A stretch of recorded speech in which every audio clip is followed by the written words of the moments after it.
They call it the silent killer, and you can help prevent heart disease by just simply keeping track of your blood pressure.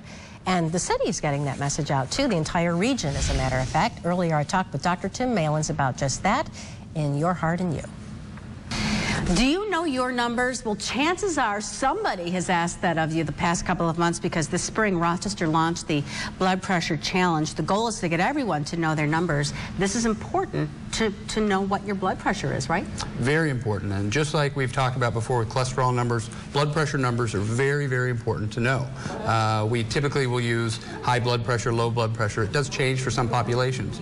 But for the challenge and what we're doing in the community is 140/90. And that's what we would consider the high of high blood pressure, where you really need to start worrying about it. When you say worry, what does high blood pressure do?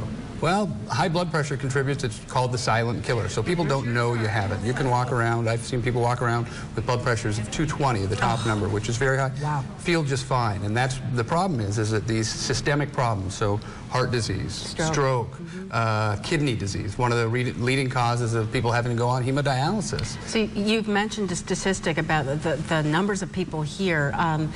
What can businesses do to help the medical community and the consumer take care of their blood pressure? That's a fantastic question. This community, above all, has been one of the kind of leaders in this. And so the Rochester Business Alliance went to some local doctors and some local organizations and said, hey, what can we do?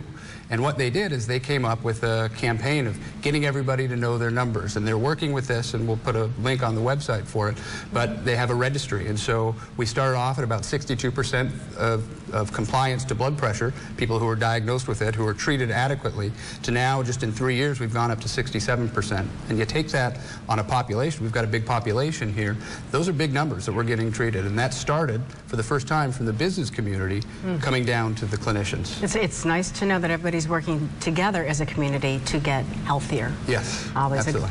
Always the goal. All right, Dr. Tim Malins, thank you. Thank you. For more on the blood pressure challenge and to see more of Your Heart and You, head to rochesterhomepage.net and click on the news tab.